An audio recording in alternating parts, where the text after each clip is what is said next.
All right. Hello, Trailblazers, and welcome to another edition of Entrepreneur Journey. And I am so happy to have Travis Peters on today. Travis Peters and I have known each other for a little bit of time now, maybe a year and a half, 2 years, I think. Me? And I love what Travis has to talk about, and we will dive into that in just a second. Give me a second. Since this is live, I lost my questions that I normally ask. So give me just a second to pull that up because I was going to another screen. Appreciate you having me on. You are so welcome, Travis. You know I can talk. Yeah. So while I'm looking for these questions, why don't you tell us a little bit about who you are and what you do? That is the giant question. Travis Peters, I'm here in Tulsa, Oklahoma. I often introduce myself as the anti-Dave Ramsey, which gets a little reaction that I enjoy. Basically, what I do is I teach Christians how to dominate their financial realm and escape the budgeted life. I feel like I've got the only system that teaches you how to actually get out of a budget when every other financial system teaches you how to get into a budget. And so we teach all this with biblical principles and strategies. And instead of learning how to live the decreased life, we teach you how to live the increased life. You can live big now and later. Nice. And we're going to dive into some of that later in the interview, but I've got some kind of fun questions to ask you first off. Let's go. Have you ever eaten a peanut butter sandwich, not a peanut butter and jelly sandwich, but just a peanut butter sandwich? I've eaten a lot of peanut butter and honey. Oh, okay. If that counts. Nice. They're delicious, but they're not great for losing weight.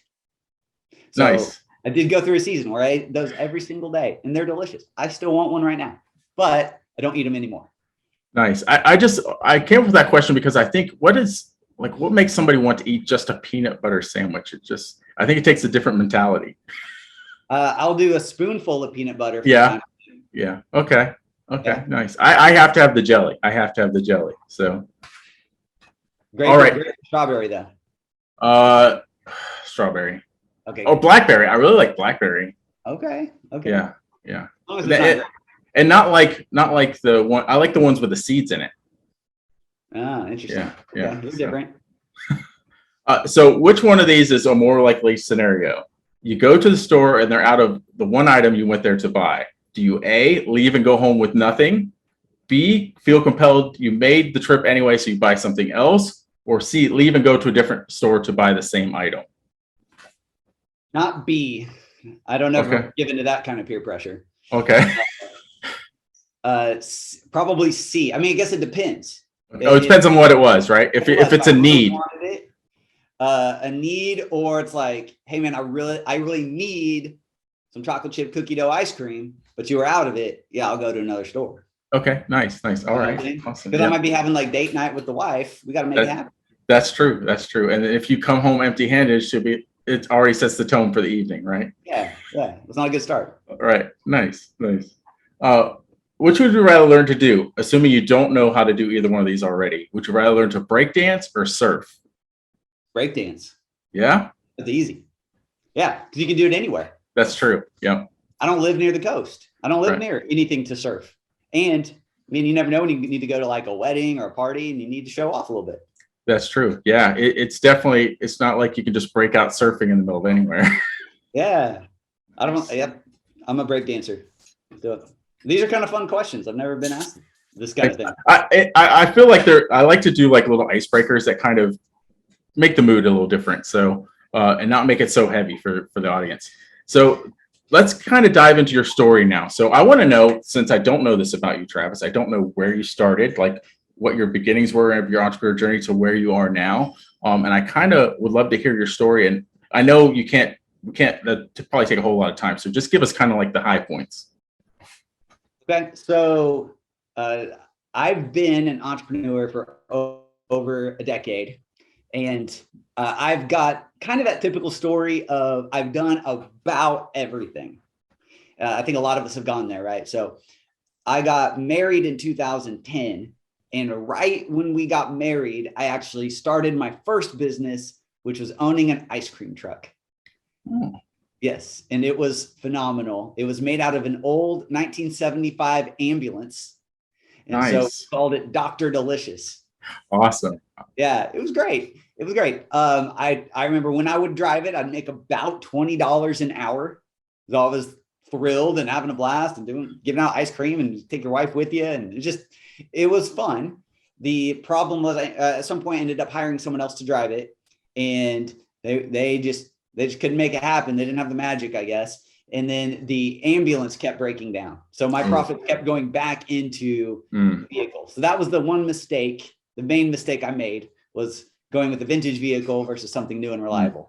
So I've thought about it over and over again about how I could crush it in the ice cream space. I got all these ideas now.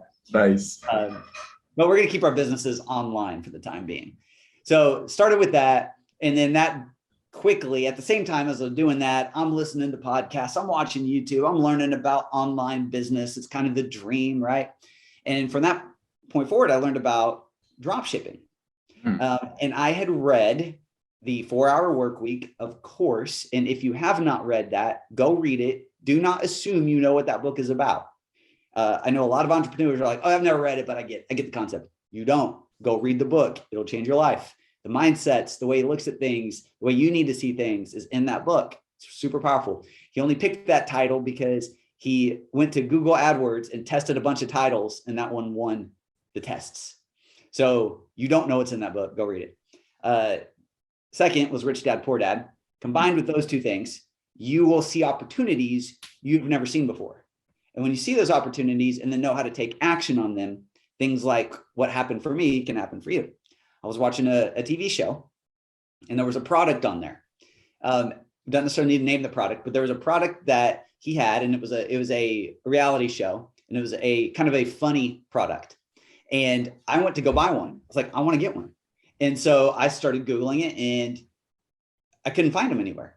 Then on like page 2 or 3, I found them for $1,500.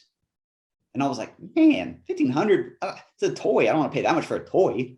Well, what I did was, because I was reading 4-Hour Workweek, it talks about how he learned to test using Google Analytics and a couple different tools to see what people were searching for in Google and how many people were selling those things. So I went and I found that 6,000 people a month were looking for this item, but there was only about 2 websites selling it, and they were way overpriced.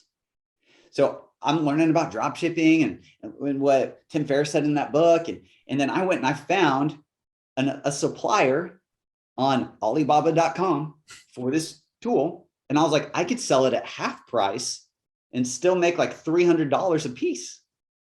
And none of those websites were on the first page of Google anyway.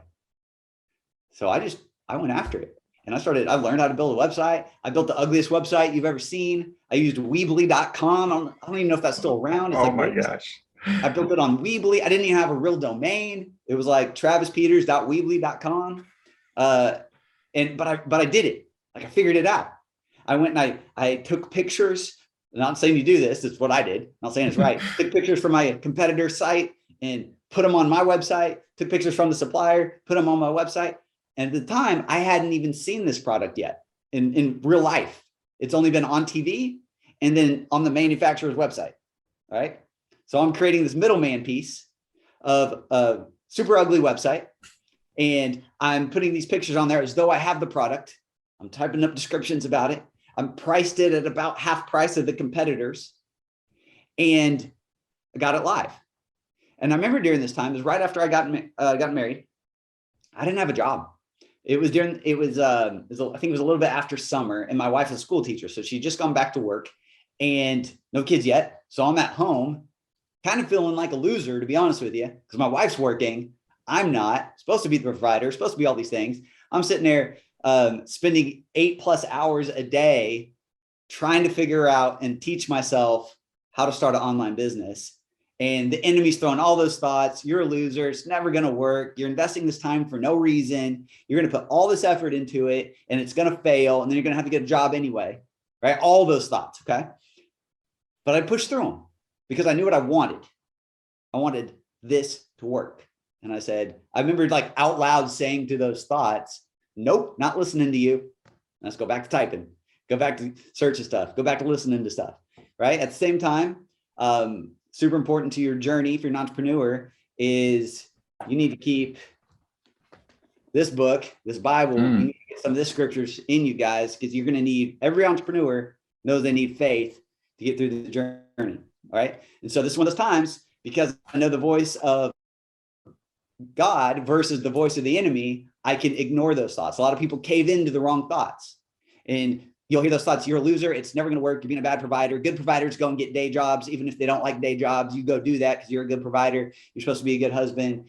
And a lot of people cave into those. You know what? You're right. I'm not an entrepreneur. I don't have a college degree. I don't come from money. No one in my family is an entrepreneur. And that's true for me. I have all those strikes against me. I don't have a college degree. No one's an entrepreneur. Don't come from money. None of those things. Yet I knew I needed to ignore those thoughts and push through. Well, again, just trying to figure out how to make it happen, I started cold emailing people that I thought would be interested in my product. And after 3, 4, 5 days, I just made a list. I'm like, I'm going to send 100 emails a day. Didn't know what else to do. Didn't know about ads or anything yet. Again, this is over a decade ago. And I'm sending emails. And day 4 or 5, I made a sale. And I was just like, what? This works. I think the profit was going to be $200 to $300. And then I was like, oh, I don't even have the product yet. So I took that person's money. I PayPal'd it, and all right, I struck up a conversation with the manufacturer, sent them the money. They sent the product. It took forever to get here. It took like 10 or 12 days to get here. All right. Now I hope this encourages some of you guys. This was ridiculous, but it's kind of embarrassing. I got the product. I took pictures of it, so I'd have my own pictures for the website. And then I sent it to the one customer I had. And I was like, I got to get this out quick. She's already waited so long. I didn't have a box to ship it in. I didn't have tape. I didn't have anything. So, and I'm not kidding. This is the embarrassing part. I really did this. But my story gets better. I went and we just got married. I had a box from a blender, like an Oyster Bay blender. Remember those? And I put it in there and I taped it up and I took it to the post office. I was like, I guess you take it to the post office. And I sent it to the lady. Like 4 days later, I get a call from the post office and they're like, hey, we have this empty box with your name on it, but there's no product in. Oh my gosh. The product had fallen out because it's heavy. It had fallen out of the box because I used like masking tape or something in my blender box that, oh my goodness. It's really happened. I'm not making this up because I wouldn't, it's too embarrassing. And long story short, they lost my product. I had to call the lady, tell her what happened, then get another one from China. So it ended up being like 2 or 3 weeks later. She probably waited a whole month after she paid me to actually get it. And I just stayed in contact with her. She was cool about it. It all ended up working out. And that business, I still own it. I have somebody else who runs it. And it's been paying me for 11 years at this point. We've had $60,000 orders with that. It's gone viral on YouTube with like millions and millions of views. It was on Duck Dynasty. It's been on a bunch of TV shows. I mean, it ended up being something phenomenal that I'm so grateful for, so thankful for. And it's just a piece of what I do for income. I'm not very involved in it, hardly at all. I'm not kidding. I might spend 4 hours a month on it. Like I said, I got somebody else who runs it. And I just try to think about what would have happened if I would have listened to the enemy's voice at the beginning in those early days. And that business, like I said, it's floated me through some lean months at the beginning of our marriage. That thing kind of was like saving the day, you know? So that was the journey. Well, I'm excited about it. I'm having fun about it. And I start teaching. So this whole time, while I'm going through all this stuff, I'm building my faith for finances.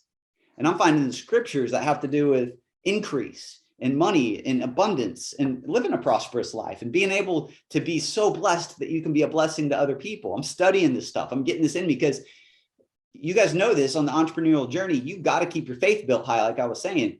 And if you don't, you're going to get your butt kicked. You're going to get wrecked. And I'm not about to let that happen to my life, because if I get my butt kicked, it affects my wife and other people. So I go to God and I'm like, all right, I know you want me to win. I know you want me to be successful. I'm your kid. Why would you want me to lose? What do I do?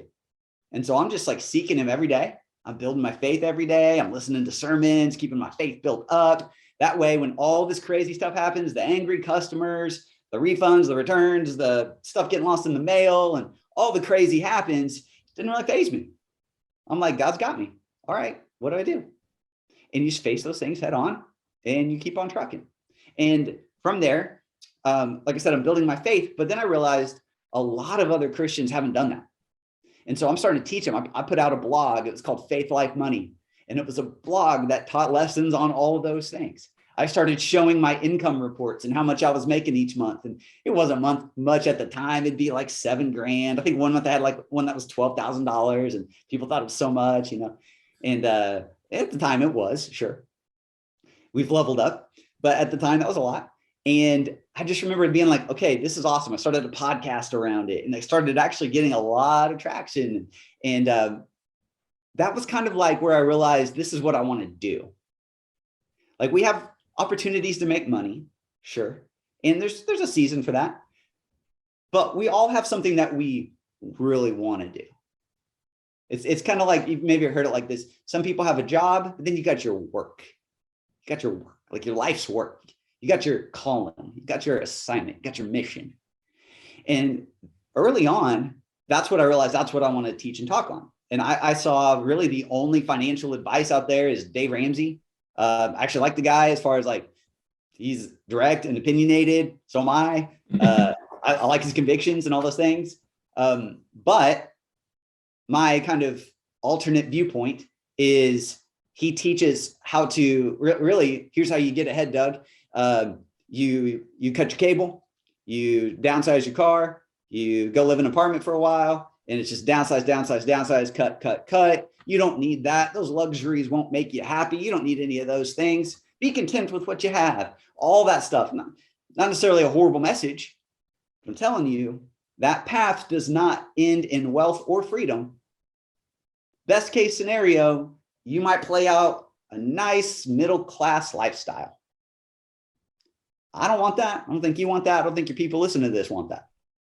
So that's when God started showing me, and the exact phrase he gave me, he said, Travis, it takes just as much faith, effort, and energy to increase your way out of debt as it does to decrease your way out of debt. I would choose increase. And so that's the phrase that kind of set me off on this path of teaching people how to live a life of increase. And it's really up to you. You've got two paths. You can pick. Most people pick the decrease path because that's the only instructions they've ever been given. Nobody's ever taught them there was another way. That's what I get a lot from people who join my programs and message me and work with me is they're like, I didn't know there was another option. I don't like budgets, but I thought, I guess you have to budget. It's the only way to get ahead. That's all I've ever heard. And then they're like, oh, there's another way to live. I want to hear more. And that's kind of what birthed it all. And in between that, I've coached and consulted and started agencies and really learned sales copy, copywriting, marketing, funnel building. I've done all the things, right? We got some awards, we've done some fun stuff. And man, it's been great. But really the whole time, and I think this might resonate with a lot of people watching this, is there's that thing on the inside that you just know you should be going for. And I kind of felt like I've had this path, and early on I knew what it was. But I started taking a bunch of money-making opportunities and getting over here, Not necessarily horrible, not necessarily bad. We had fun. We made money, exciting, all things good. But maybe it wasn't quite great. And we've had this path that we know we could and should be on. And we keep saying one day we will. When I get rich and make all this money and all this thing happens, then I'll come back over here. Then I'll come back on the thing. And I really feel like in the last 2 years, is where I really got back on the path and was like, I should have just stayed on this path. This stuff was fine. It's good. But man, if I would have just stayed on this path, I think it'd be great. I'm back on the path and I'm having a blast. Wow. Love that story. I would love to see pictures of that original ice cream truck, by the way. It wasn't that pretty. Yeah. So I have another question to kind of based on what you talk about. So what do you believe is broken as far as the way Christians are taught about money? A lot of Christians are taught about money. So can you talk about that a little bit? Yeah, it's easy. You just don't know what the scriptures say. See, that's one of the things God showed me over the years is like all the preconceived notions we have about Christians have about money and is it good or bad, prosperity. I'll give you an example. So a friend of mine taught at a Christian school here in town, at a high school. And one thing that was good is that every year they were required to go through some kind of financial program. Now, again, and this is not my point to like bash him or anything, but it was a Dave Ramsey program, it's the only option. And he'd have me come up and speak to his class every single year. It is high school, so I think he had 5 or 6 classes a day. And he'd come and have me speak to the kids every year because he was like, I don't really want them going this route and thinking like him and the decrease. And plus, it's super boring. They don't really like him anyway. They don't really listen. Again, not my point to bash him. I'm just saying that's the only option out there. Well, he would say, why don't you come up and speak to them? I want them to hear your message. So I'd come up. In every single class for every single year, I'd start it this way. I'd say, and these are at this Christian school, and these are kids who are anywhere from 15 years old to 18 years old. And I'd say, who here has heard the scripture that money is the root of all evil? And about 80 to 90%, pretty much the whole class would raise their hand. And then I'd say, can anybody tell me which scripture that is? Every year, every class, 0 people. And I was like, oh, okay. So the scripture is actually 1 Timothy 6:10. And it actually doesn't say money is the root of all evil. It says the love of money is a root of all kinds of evil. And some who have pursued it have strayed from the faith. That's what it says. But most people don't know that. They never took the time. They never challenged these thoughts. And so it's preached and taught from our parents, grandparents, even preachers, all well-meaning, who teach that money is the root of all evil. Well, you hear that over and over and over again, and money starts to get weird. You start to think money is going to change you. I don't think money changes you. I think it amplifies what you already are. And if you're, and here's what I tell a lot of people in my programs, I'm like, I've got good news for you. You're a generous person right now. Doug, you're a generous person. When you make a lot of money, guess what? You're going to be even more generous. It's not going to make you greedy. It's not going to make you selfish. It's not going to make you stingy unless you're that right now. Mm-hmm. If you're that right now, we need to tweak some things so that when the money comes, everybody benefits. Everybody wins. And so just going through that line of thinking, there's a lot of scriptures that, I mean, if you really just go read it, and then maybe if you want, you can look at it in like an amplified Bible where it pulls out some of the original Greek and Hebrew words so you can kind of see exactly what it means. And you'll realize, oh, God actually does want us to win financially. Just give him the credit and put him first. Deuteronomy 8:18 says, just remember, I'm the Lord your God who gave you the power and ability to produce wealth. And I did it to establish my covenant I made with your ancestors. And it's still in effect today. And it's just referencing a covenant promise he made with Abraham back in Genesis 12. I mean, again, you just read it, but most people don't. Most Christians don't. And it just tells you, like, he made a covenant that you would be blessed enough to be a blessing to others, and he'd give you the power and ability to produce wealth. So I just show up every day and I'm like, all right, God, let's use our power and ability to make wealth today. Let's do it. What's our instructions? What are we doing? Because guess what I do when I make a lot of money? I help a lot of people. I give a lot. I tithe to my church, but we give way above that. You know what I mean? And you guys listening to this are going to do that as well. I remember a good friend of mine, we started re-hanging out around a decade ago. And I think this answers your question as well, is he actually worked as a youth pastor at a different church. And great guy, loves God with all of his heart. Well, for his church, it was kind of one of those deals where he had to wear a bunch of different hats, and they basically put the job on him to learn how to make the website for the church. Okay. Again, it's probably like 10 years ago. So he got excited about it and it's like, okay. And so he went and he watched a ton of videos and he actually found, I really like this. This is something I'm into. And he was able to make very pretty websites and kind of just natural gift for it. Right. Well, somebody saw it and said, hey, can you make one for me? And so he charged $3,000 and they said, yes. Then, and he's telling me the story at breakfast. Then another person came, and in that same month, he sold another one. So in 1 month, he made $6,000 plus his salary from the church. And I'm like, yo, let's celebrate. That's awesome. Great job, bro. Give him like high five, give him the hug, doing all things. I'm like, that's awesome. And he looks at me, he's like, yeah, but I don't need that much. I actually feel guilty. Like I'm not celebrating. Like it's too much money. What am I going to do with all of it? Like I don't need it. And that right there reveals how most Christians see money incorrectly.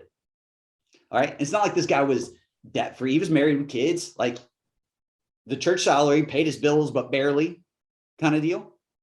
But he's been programmed that anything above that makes you feel guilty, because the incorrect notion is that if I'm prospering, that means somebody else is hurting or decreasing. If I'm increasing, that means someone else is decreasing. And you may not have consciously thought that, but it's subconsciously inside of most Christians, or not, but a lot of Christians too. Inside of most people, they somehow think that. And that's what he was struggling with. I'm over here, let's celebrate, let's write that tithe check to the church. Let's get, let's pay down, maybe put a little bit in savings. Let's pay down some of those credit card debts you got. Like, let's go. This is just the beginning.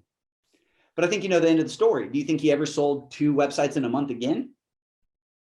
Not unless he changed his mentality around it. Right. Because it even goes deeper than that, because this is where self-sabotage happens. And it can happen in relationships and all different kinds of things, but in your success, this is where self-sabotage happens, because according to his moral compass that he's created, he was doing something immoral. So to him, earning $6,000 a month extra is wrong, because I don't need it. I'm taking from someone else needs it more than me. I'm being greedy because I'm doing this. So the next time an opportunity comes, he's not going to pursue it, or he'll do something to like pass it off to somebody else, and you'll begin to self-sabotage. And again, we do this in so many different areas of life if we're not careful.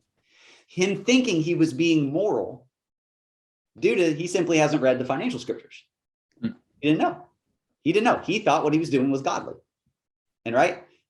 Poverty is godly, all these different things that the Bible doesn't say. Yet we've just never challenged it ourselves. We've never done the research ourselves. We never put the time in ourselves. Now, he's a good friend of mine, and he has switched everything. And actually, he earned this 2 Comma Club award with me. Nice. So things have turned around for my friend. But it was just such a great indicator and a lesson, because I feel like that represents so many people, the way he was incorrectly thinking about money. And we got to fix that first so that the money can come. Nice. Let's talk about what a lot of people feel like they're starting from nothing, right? And people get stuck saying, I need to make X amount of money before I can become an entrepreneur, before I could do what I really want to do. And I know one of the things that you teach is how to increase their finances when they're starting with very little. So can you talk about that a little bit? So really, here's the deal. If you just understand, like, I probably sound like I'm beating the dead horse, but when you understand faith and finances and how money works in God's kingdom, I'm telling you, I know this might sound crazy to some of you guys, but really what I've done is I've just gone to him for instructions on about everything. And then I just listen to what I hear. So when there were times when money was tight for me, this is what I would do. And he would show me opportunities. It wasn't magic money that showed up in my mailbox. He'd give me ideas and opportunities. And I would take action on those ideas and opportunities in order to bring wealth into my life. There was one time when I was renting a house with a friend before I was married. And I remember the rent was $345 a month. And I didn't have it. I was working for a company that my friend owned, so it was real small. He wrote me my paycheck and it bounced, and it made my bank account like $800 negative, like 2 days before rent was due, right? And so I remember maybe a week before rent was due. So I step outside and I was just like, God, rent's almost due. My bank account's negative. I know he's working to fix it, but it's negative right now. And I'm a man of integrity. I told this guy I would pay him. We had roommates. That's why it was $345. I told I would pay $345 every single month. I'm a man of character and integrity, and I plan to hold up my word. What do I need to do? Instantly, I looked over to the neighbor's yard, and the grass was high. And I was like, I can mow his lawn.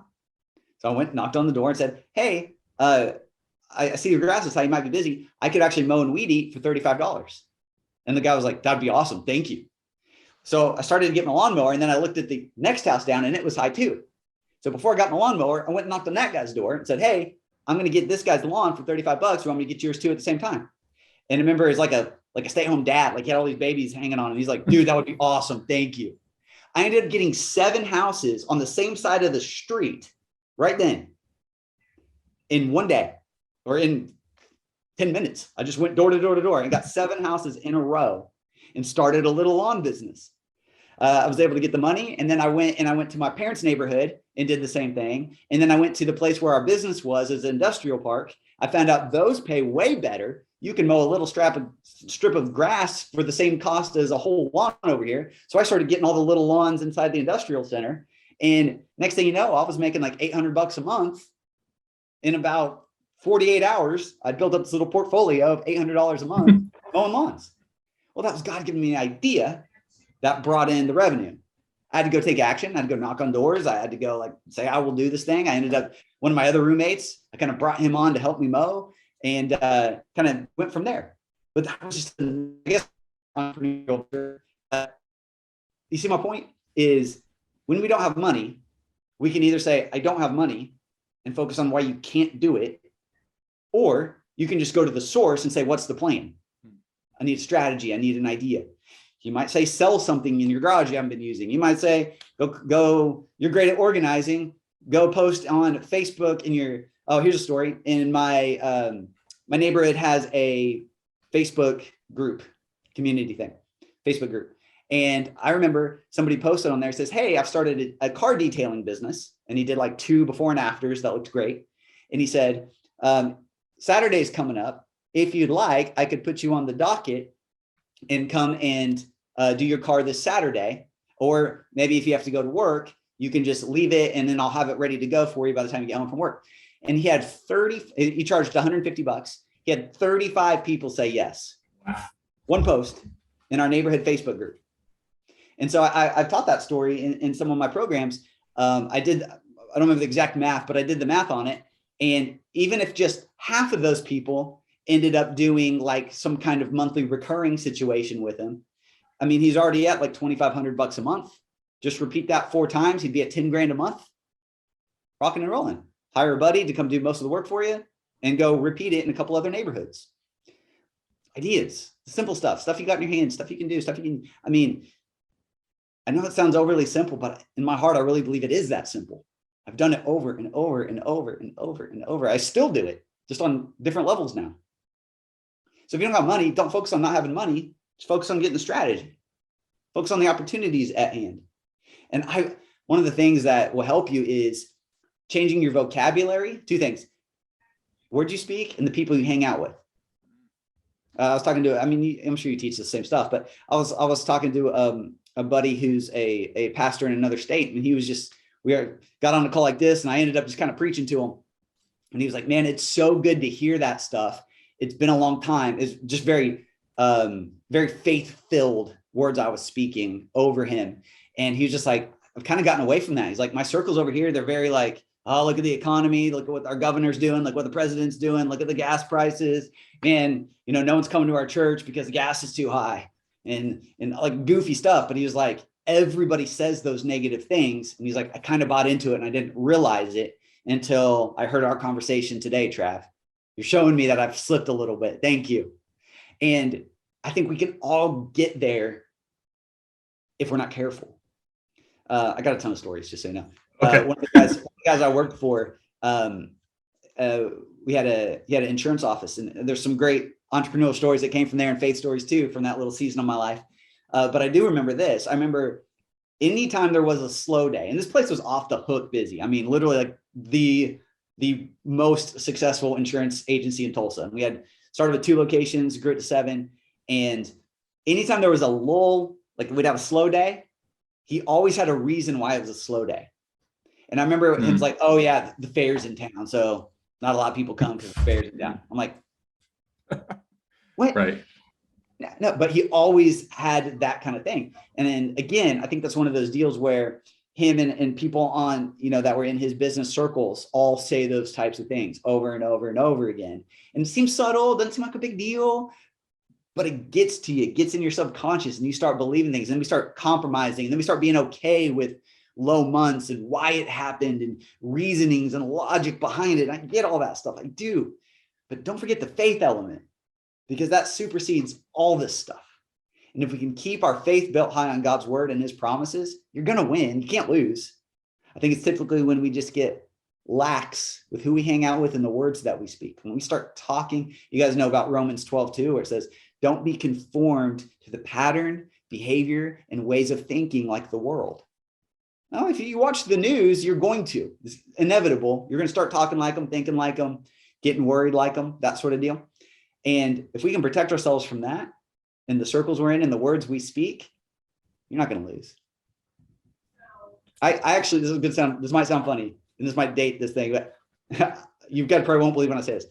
I literally just found out gas prices were high. Because here's why. Because when I remember being like 15 years ago, I just made a deal with myself that I wasn't going to look at gas prices. So I thought, what's the point? You got to pay them. And at the time, I had like a 30-minute commute to work back in the day. And I was just like, I'm just not going to look ever again. And so I literally didn't. I didn't even know gas prices were high. I don't watch the news, and I don't look at gas prices. I just live my life, and I make a lot of money. It's a great way to live, I'm telling you guys. And I went on a date with my daughter, and we went to Chili's, and she was 5, and she wants to sit on the same side. And so we're sitting on the same side of the booth, eating dinner, having a great time. She's super fun. Well, they had a TV right in front of us. It's really hard to miss. Let's try not to. And they had the news on, and there was a headline that said like something about gas prices higher than ever and how they're expected to go up even more or something. And I was like, oh, and again, this is just a couple weeks ago. Well, what it did was put it on my radar. And so when we were leaving, I saw one of the big gas things up in the sky and saw, oh, it is pretty high. And I started doing some math and thinking about it. And then you caught myself. And I was like, wait, I started to go down that path that I think everyone else is going down. I haven't even thought about this in 15 years. And it was kind of made me mad. It's kind of annoying. So I'm like, why are we even talking about this? Why am I even dealing? I don't deal with stuff like this. But I was thankful that I could catch it real quick and correct it and basically guard my thoughts from that type of thinking. If you can get to that spot where you're doing this, that's just a small example, but if you're doing it in all the areas of your life, your victory, winning is inevitable for you. Yeah, you've got to think about how big your God is, right? A lot of times we get focused on what's on the news and which, like you said, gas prices and things, and then God is bigger than all of it. Yeah, God's not broke. He's not right. low money. He's like, oh man, Trav, you're right. I don't know. And right. I remember doing the math back in the day. One of the teachings I have is I have a lot of I call them increase assignments, and it's kind of stuff I make you do to break some of those poverty mentalities. And one of the ones that has gotten the most feedback and results I've done it probably 6 years. If you go through one of my programs, is I have you go and you have to buy the expensive gas for your car. You got to go buy because what do? We pull up there. You got the 3 options. Everybody goes straight to the left. And you can have all your reasoning why, that's just how they get you. And that gas isn't better and all this. That's not what this is about. It's not what I'm talking about. You're missing the point. The point is we often let money and finances make the decision for us. Well, from now on, I'm just going to make the decision of I want the best thing to be the decision. So I have you for the next couple of weeks or whatever, you got to go buy the expensive gas. And I'm telling you, I get messages still to this day of how it's breaking people's mindsets. They'll send me pictures of them getting the expensive gas and they're like, I struggled with it. Sometimes it's like my husband said, don't do it. It's a scam, it's a ripoff, it's a waste of money. And the wife was like, I just got to do it anyway. And then they'll send the picture in or email it in to the group or whatever. And it's just like, I'm worth it. Yeah, it's crazy what it does to people. I've got a bunch of different assignments like that, how it just got some thinking like the wealthy. The wealthy just say, hey, what's the best product here? It's this one. Okay, let's get that one. All right, cool. And you got another one about flying first class. God made us first class people. We're first class on the inside. Let's let that radiate on the outside. I fly first class now. I don't do this thing where I check the price of how much first class is and how much economy or coach is. I don't look. If I'm going to go book a plane ticket, I book the first class ticket because I'm a first class person. That's what I do now. I don't even know the price difference anymore. These types of things, guys, change your whole life. They change your outlook. And if you trust God as your provider, he's going to provide you the extra, and it's actually usually not much, like the extra $80 for the first class ticket. Mm-hmm. And then you have this wonderful experience. You see yourself different. You see the whole travel thing different. It'll change your life. And then you look at your car and you're like, that car doesn't reflect who I am on the inside. It reflects the old me, but it doesn't reflect the new me. All right, Lord, we need to upgrade this vehicle. That's how I talk to God. Like, that's my conversations. Hey, this house, it was good at first, but we've been here 8 years and it's getting kind of cozy. God, I think we need to upgrade. All right, which neighborhood do you want? And that's the process how I got this big old house I'm in.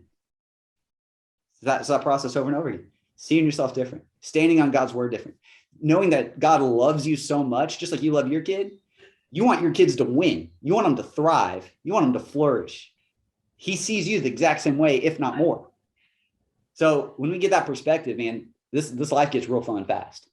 Yeah, it changes your whole mentality when you opt for the first class, right? So you become, like you said, a first class person, and you never want to go back to coach. It's pretty hard to go back. Yeah. Yeah. Awesome. So let's dive into the other way that Christians are being taught about money. They're taught about having to suffer first, right? You have to go eat rice and beans. You can't go out on date nights. You have to hoard all of the money that you have. You got to have tight grip control over it. So talk about how what you teach is different and why people don't have to suffer. I love this question. Thank you. So it really comes down to this. There were several times when Jesus said something to the effect of, "So be it as unto your faith." And really what that's saying is you will have the outcomes you can believe for. So be it as to your faith. So be it unto your faith. So if you think the only way to get ahead is to eat ramen noodles and to cut and to suffer and all those different things, that's what your faith is saying. So be it as to what you believe. So be it. That's what will happen. That's the outcome you will have. Man, I could never take that outcome. It just seemed wrong to me from the start. I didn't start going to church till I was about 15, 16, and really made that commitment that I was going all in when I was about 19. And maybe that was an advantage. I didn't grow up in church. I didn't grow up thinking another way. I grew up I've been plugged into 2 churches. I'm 38 now. I've been plugged into 2 churches, and both of them taught me with amazing leadership and amazing pastors that God wants you to win. And so I just took that into the area of finances in every area of my life, is that God wants me to win and be successful. So the thought of cutting back doesn't work for me. I remember there has been a couple seasons. I can put it this way. Another friend of mine, he was going to go and start, similar to the other guy, going to start a website business. And he felt like he needed to leave his job. He wanted out of his job, and he was going to go start a website agency. So he went to another friend, and he was like, "Hey, you've got an agency that's similar. What are some tips? Can you give me some pointers?" There's a godly man, right? Guy from church, and seemingly successful. And the guy said this. The guy said, "Hey, best advice I can give you is go small. Literally cut everything you don't need. Go minimal, because odds are it's going to be some lean years before things really start rocking and rolling, and you don't want all those extra expenses." Okay. I mean, that sounds like wisdom, right? When he's telling me the story, I almost interrupted him. I bit my tongue. I almost interrupted him. I was like, that's the worst advice I've ever heard. And guess what happened? Exactly what he thought would happen. It was so be it unto his faith. He had 2 or maybe longer, probably about 3 years of the hardest times of his life. I mean, he tells the story now. He's like, those were dark times, man. Like, it was rough. It messed with our marriage. Like, we fought like crazy. I had some horrible thoughts, man. I went to a dark place during those 3 years. I'm so glad I took that guy's advice because he was absolutely right. And things were tight and things were the worst they've ever been financially. Man, if I had all those extra expenses, it would have been even worse. And I'm just like, you don't get it. I'm like, you don't get it, man. That's why you lost because you thought you were going to lose. But to the world, to Christians, to everybody, oh, that was great wisdom. No, it was so be it as unto your faith. So there's been a couple of times in my life where I've done a not wise thing. I think it was wise, but quit a job without any place to go. Like I didn't have a backup plan. I was just like jumping out of the plane with no parachute. But I knew I was supposed to do it and I really wanted to do it. So I did it. And I remember this. I remember thinking things like I could cut my gym membership. I could call, I was just trying to go down the list of all the things I could cut to save money. And I remember God saying this to me, don't shrink back, which is Hebrews 10:32-ish. It says, my soul has no pleasure in he who shrinks back in fear. And I remember just thinking, don't shrink. So my friend's telling me that story and that voice is coming back in the remembrance of what happened to me, where it's like, don't shrink back.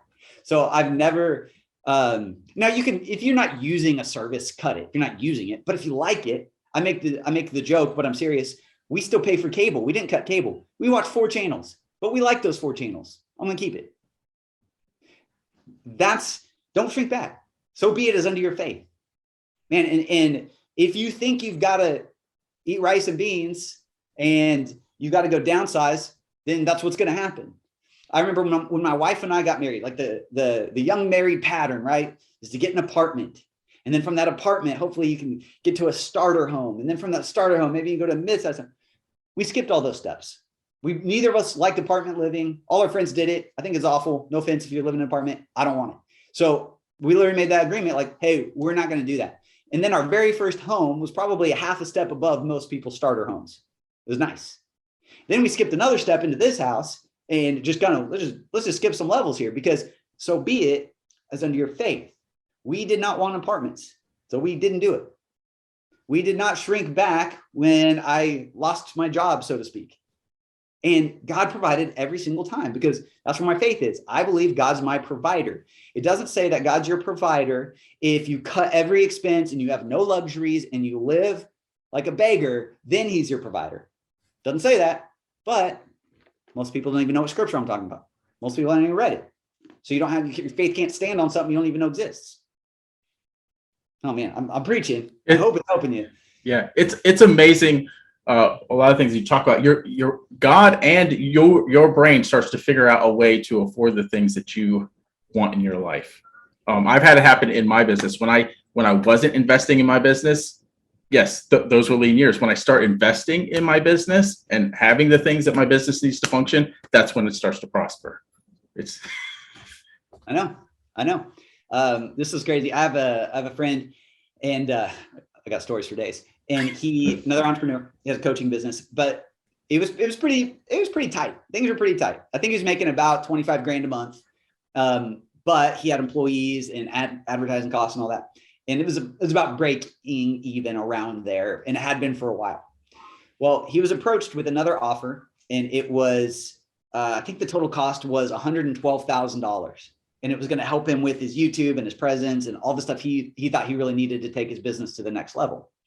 And I remember him telling me about this. I think if the number's correct, it was a $12,000 deposit and then $8 grand a month for the rest of the year. And there's some done for you elements to it. And he did it. He did it when money was tight and had been tight for a long time.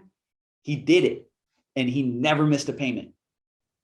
And he was telling me the story, and when that contract had ended, I was like, were you ever late? Did you ever miss a payment? And he was like, not once. And I was like, that is phenomenal. And he's a Christian, he's a believer. I was like, you went from basically being break even, having zero extra money. He's like, I had no extra money. I could pay the bills. That's it. No extra money. And you added an $8,000 a month expense and you never missed a payment. And he was like, I never thought about it like that. I was like, that's God. People would say that's unwise. People would say that was stupid. People would say you're a bad steward for doing that. it's not what the book says. So be it, is under your faith. He believed that if I did this thing, he'd get the result he wanted. He believed, he prayed about it, believed it was the route to go. And then he believed God would pay for it. And every single month, something happened, a new client, a new opportunity, an opportunity over here in like kind of a different area, but it worked and it paid for the bill. I mean, it's so backwards and different than most people think. But here's the main thing you got to learn is that it has different outcomes. So if he would have said no to that, now here's the other deal. It's led to him meeting a bunch of famous people, to him speaking at new events and conferences, to him doing new partnerships with people he wouldn't have met before, to like famous people in the space vouching for him because they saw him over here. I mean, it has led to a ton of open doors, making that $112,000 irrelevant. And he's made a lot of new sales from what he built now off of his YouTube channel. Like it worked, and the connections, and it made him way more. So my point is, most people would have been like, I got to be a good steward. Better not do that. I can barely pay my bills right now. And the result you'll get is stuck. The result you'll get is not new results. You'll get the same old, same old, same old. And then you wonder why things aren't happening for you.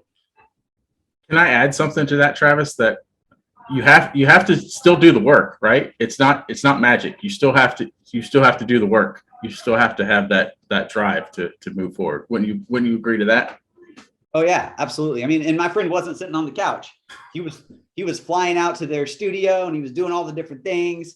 And was hustling opportunities that were coming his way. And like I said, the opportunities weren't always directly in line with his business. Some were kind of like over here, like a side project, but he would go do those and pursue them as well. I got to pay this bill. Man, opportunities are happening. That's the deal about the word opportunity is, you got to take action on it. Mm-hmm. Right. In the book of James, it talks about how you have to have faith plus action. Mm-hmm. If you don't have the plus action, your faith is useless. You got to have both. And that's what I'm teaching, preaching, trying to get across to you guys. They're both.